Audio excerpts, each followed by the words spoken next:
Em breve a igreja vai se encontrar com o amado noivo que está a esperar. A igreja remida, a noiva querida. Não mais por ti. Meu coração ferve com palavras boas. São boas porque falam daquilo que diz respeito ao nosso Rei. O nosso Rei é o Senhor e Salvador Jesus Cristo, que foi preparar para mim e para você um repouso eterno. Com esta verdade, eu quero saudar a todos com a paz do Senhor e Salvador Jesus Cristo. Nós estamos na segunda parte do nosso estudo, o repouso eterno, baseado em Hebreus, no capítulo 3 ao capítulo 4 e versículo de número 13. E hoje estaremos observando o capítulo 3, do versículo 12 ao versículo de número 19. Na primeira parte do nosso estudo, nós analisamos 3 pontos fundamentais. Quais foram? A quem este ensino é escrito? Como devemos viver em relação a Jesus Cristo? E considerando-o apóstolo e considerando-o sumo sacerdote. O sacerdócio de Jesus Cristo é o meu sumo sacerdote. Ele é o sumo sacerdote da minha confissão. E ele é um sacerdote fiel. A fidelidade de Jesus como sumo sacerdote é a Deus Pai que o constituiu e a todos os homens que crerem. Observamos ainda o primeiro exemplo da nação de Israel, que o escritor aos Hebreus nos traz. E aprendemos que não podemos ter o coração endurecido. O coração endurece quando nós não conhecemos os caminhos do Senhor. Os caminhos do Senhor são a maneira que Deus trabalha na minha vida e em tudo que está à minha volta. Então eu te convido, você precisa ver a primeira parte do nosso estudo para entendermos a sua totalidade. Hoje nós estaremos observando 2 coisas importantes.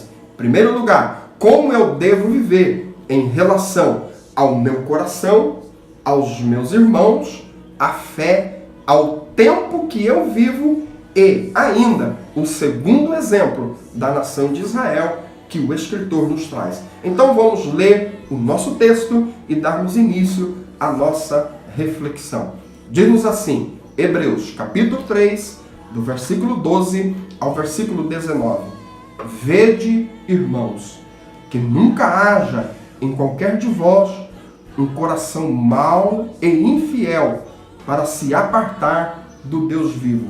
Antes, exortai-vos uns aos outros todos os dias, durante o tempo que se chama hoje, para que nenhum de vós se endureça pelo engano do pecado. Porque nos tornamos participantes de Cristo se retivermos firmemente o princípio da nossa confiança até o fim. Enquanto se diz, hoje, se ouvirdes a sua voz, não endureçais o vosso coração, como na provocação. Porque, havendo-a alguns ouvido, o provocaram, mas não todos os que saíram do Egito por meio de Moisés. Mas com quem se indignou por 40 anos, não foi porventura com os que pecaram, cujos corpos caíram no deserto? E a quem jurou que não entraria no seu repouso, senão aos que foram desobedientes? E vemos que não puderam entrar por causa da sua incredulidade. A partir destes versículos, nós estaremos observando 3 pontos fundamentais do nosso ensino. Em primeiro lugar, como vivermos hoje em relação ao nosso coração. O versículo 12 nos diz assim: vede, irmãos, que nunca haja em qualquer de vós um coração mau e infiel para se apartar do Deus vivo. Vede, irmãos, é um chamado a mim e a você a olharmos a nação de Israel e tomarmos cuidado para não cometermos o mesmo erro que eles cometeram. O erro que eles cometeram foi: não conheceram os caminhos do Senhor, não conheceram a maneira que Deus trabalhou na vida deles. E por não conhecer os caminhos do Senhor, eles sempre erraram no coração. E quando chegou o dia da provação e o dia da provocação, o que eles fizeram? Eles tentaram a Deus e eles provaram a Deus. Então, vede, irmãos, é um chamado para mim e a você a olhar e ver estas coisas. O que nós precisamos ver e acontecer na nossa vida? Nunca haver maldade e infidelidade. Eu preciso olhar para a nação de Israel e tomar cuidado para que o meu coração não seja mau e infiel. Por quê? A maldade e a infidelidade leva o homem ao endurecimento do coração. E o endurecimento a se apartar do Deus vivo. Esta é a relação que existe entre o versículo 12 e o versículo de número 8. É importante observarmos que a palavra de Deus, ela nos ensina que a maldade está no coração do homem. O homem natural, ele é mau. E esta maldade natural que está no coração do homem tende a levar o homem a ser infiel. Logo, eu e você precisamos crer nestas verdades e pedir a Deus que envie o Espírito Santo nas nossas vidas e que não deixe que esta maldade desenvolva-se nos nossos corações. Porque o desenvolvimento desta maldade, consequentemente, vai nos levar a nós sermos coração duro diante de Deus e a apartarmos-nos do Deus vivo e correr o risco, assim como Israel, de perder o direito de entrarmos no repouso. Deus nos abençoe através desta verdade e que eu e você possamos tomar cuidado para não termos um coração mau e infiel. Em segundo lugar, como eu preciso viver hoje em relação aos meus irmãos? O versículo 13 me diz assim: antes, exortai-vos uns aos outros todos os dias, durante o tempo que se chama hoje, para que nenhum de vós se endureça pelo engano do pecado. Veja que esta é uma forma, é uma maneira de viver. É como eu preciso conduzir a minha vida aqui na terra. Que maneira é esta? Exortando-se uns aos outros. Observem esta palavra, exortando-se. Precisa haver um relacionamento mútuo entre a minha vida, a palavra e os irmãos.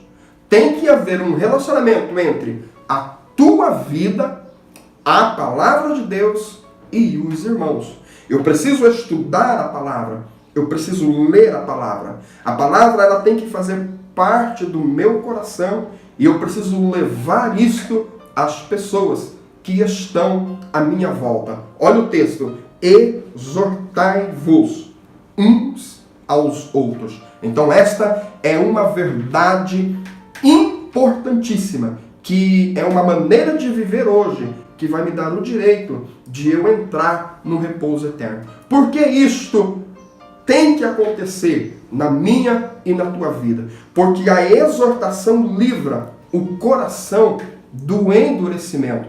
Veja o versículo: para que nenhum de vós se endureça. Observem que o ápice do ensino é o endurecimento do coração. Por quê? Porque o endurecimento levou a nação de Israel a perder o direito de entrar no repouso. O endurecimento do meu coração, do teu coração, vai levar a nós perdermos o direito de entrarmos no céu. Então, é muito importante este relacionamento entre a palavra e os irmãos. Por quê? Porque ela livra o coração do endurecimento. O que mais que acontece? O endurecimento do coração acontece pelo engano do pecado. Então veja que o pecado na ação, na vida do homem, leva o homem a ficar com o coração endurecido.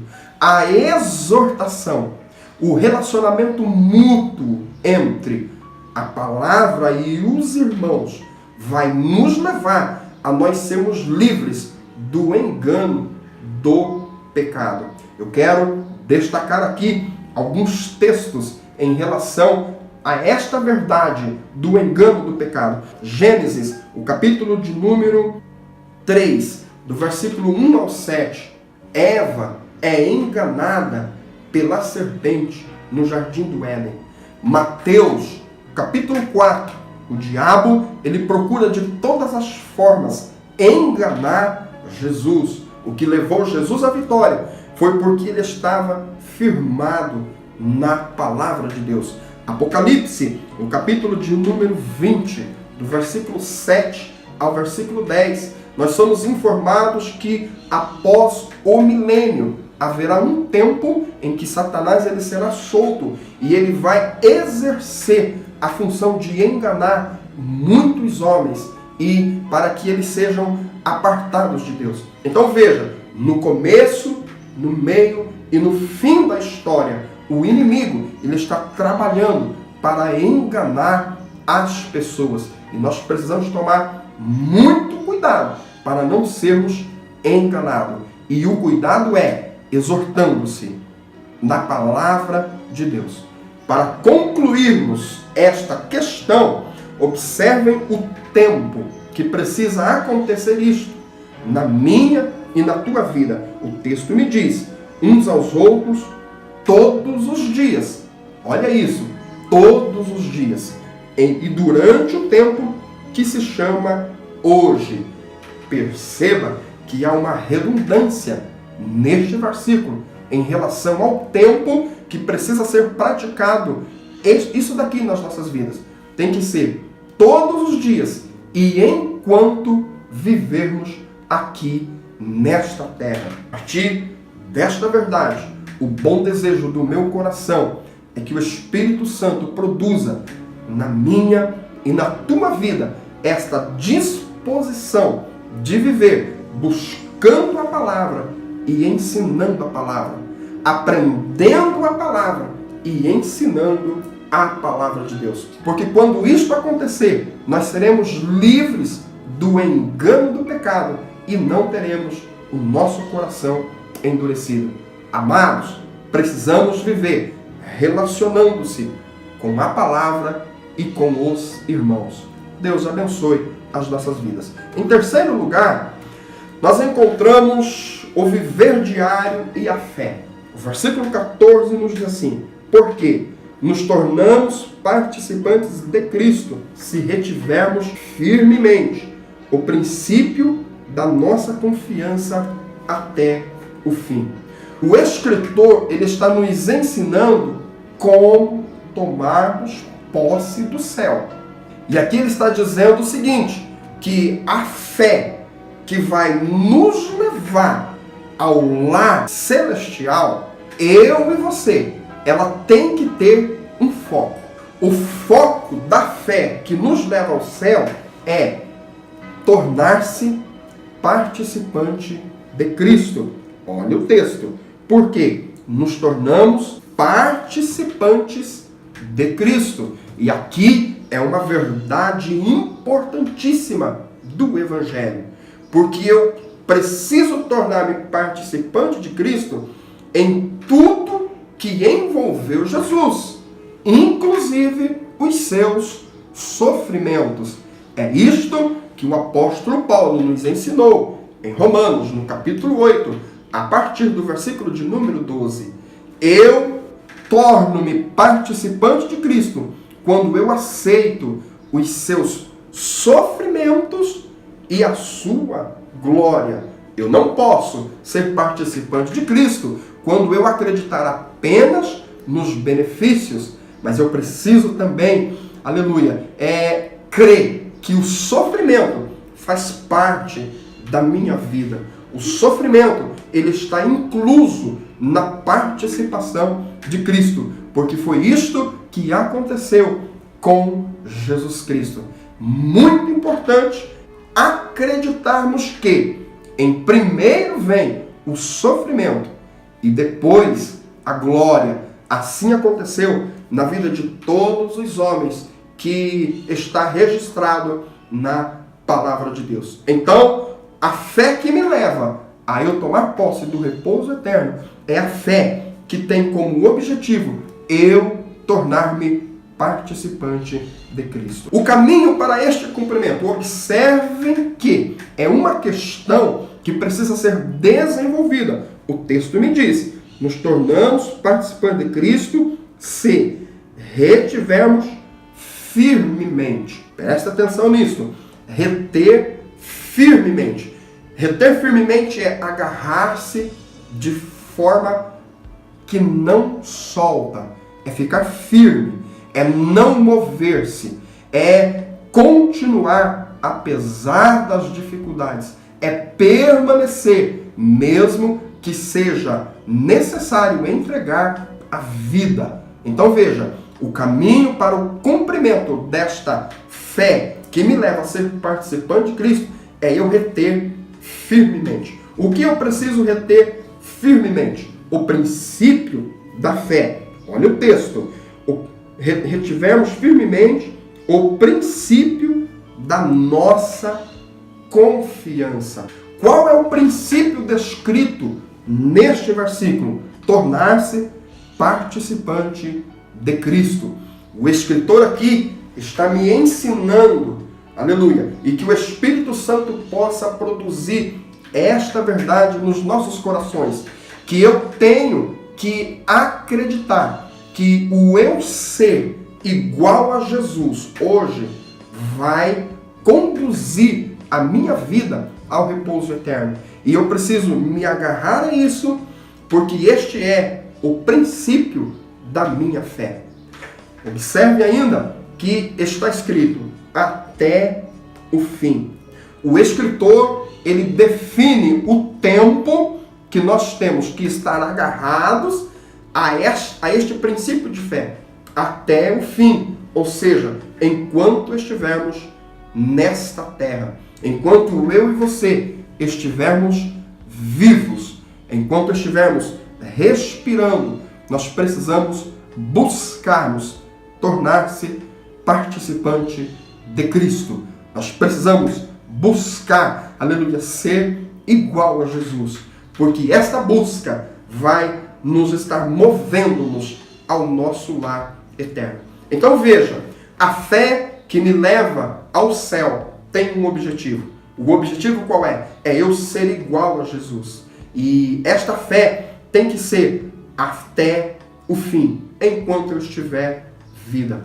Entender esta verdade é de extrema importância para mim e para a tua vida. Porque nós, a exemplo do povo de Israel, estamos no deserto.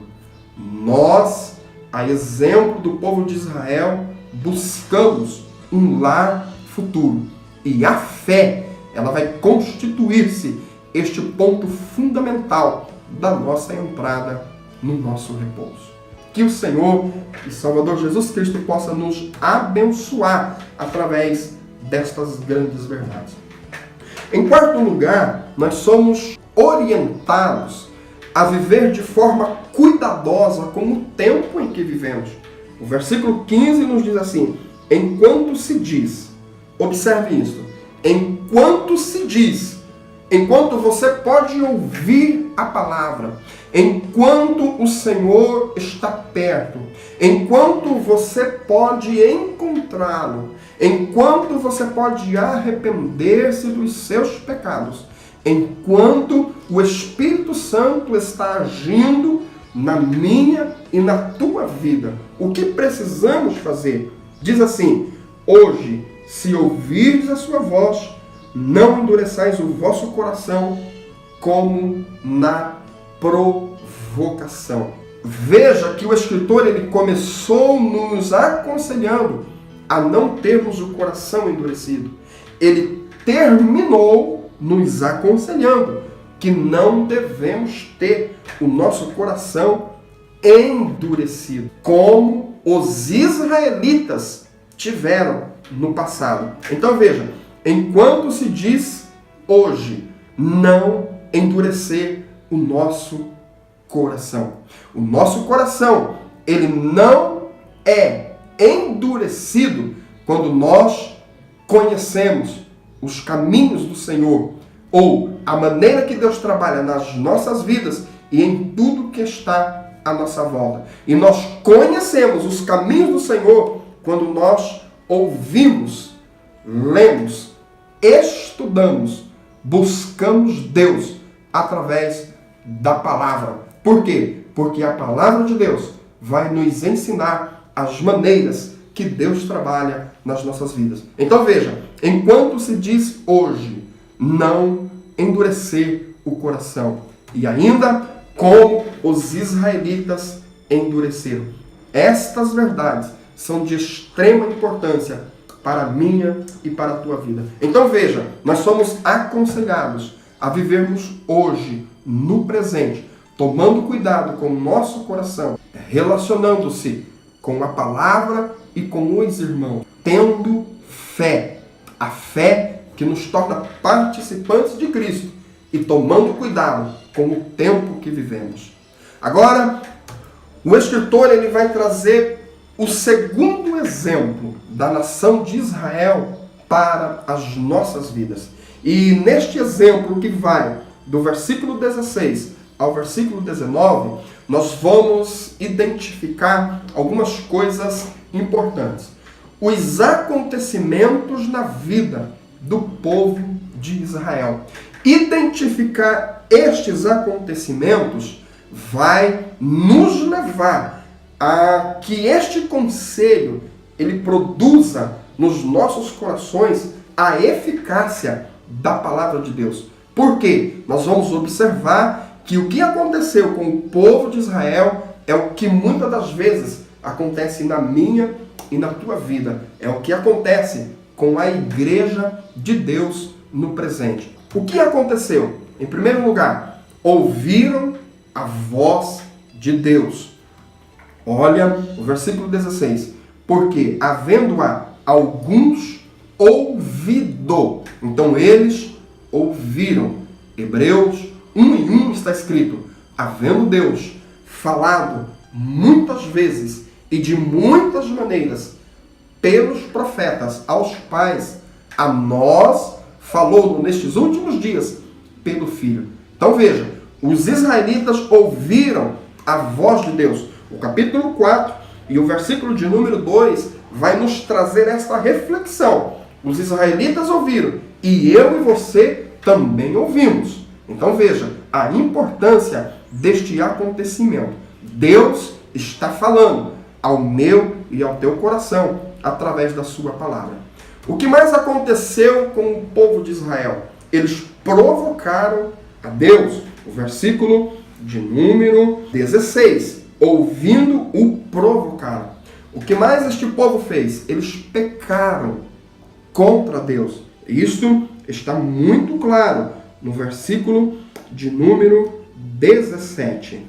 Eles também foram desobedientes a Deus e eles foram incrédulos, não acreditaram em Deus.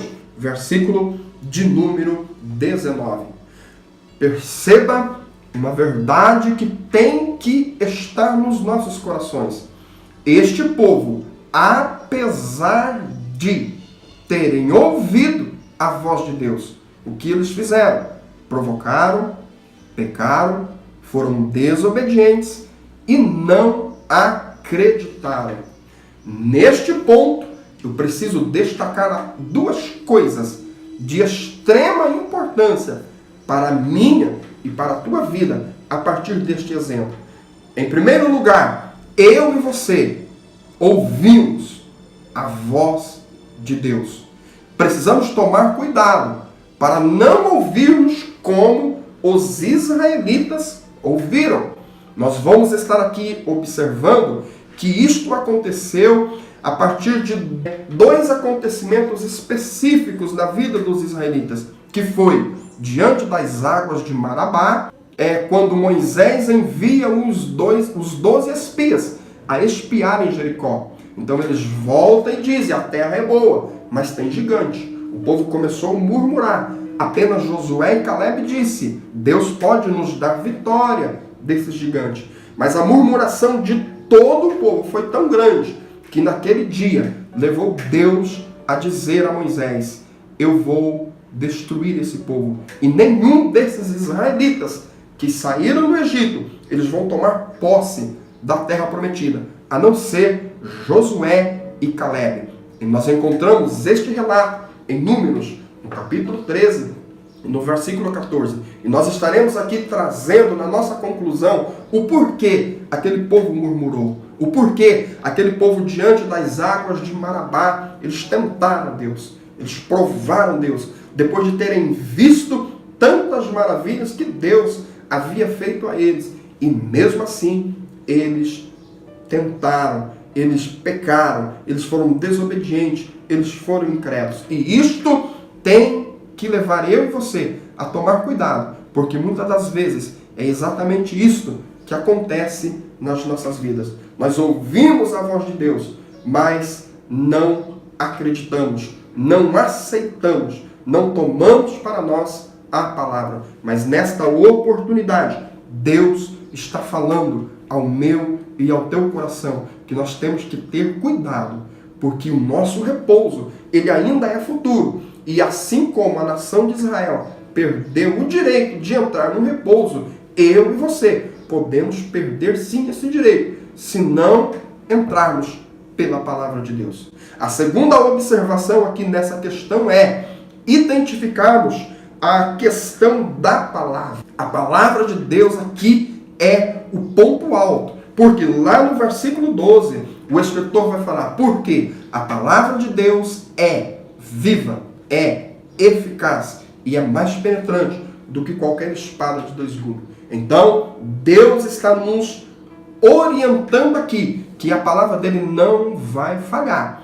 A palavra de Deus vai cumprir-se. Deus executa a sua palavra e Deus executará a sua palavra. Que o Senhor e Salvador Jesus Cristo possa abençoar a minha e a tua vida através desta palavra. O que Deus fez ao povo? Observem que existem ações de Deus em relação ao povo neste exemplo. Deus falou com o povo.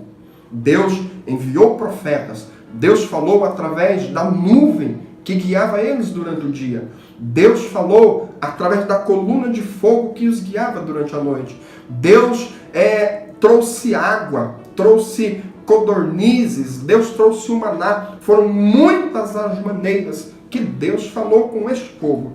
Deus se indignou por 40 anos com os pecadores. O versículo de número 17 nos informa isso. Deus matou os pecadores no deserto e Deus jurou que os desobedientes não entrariam no repouso.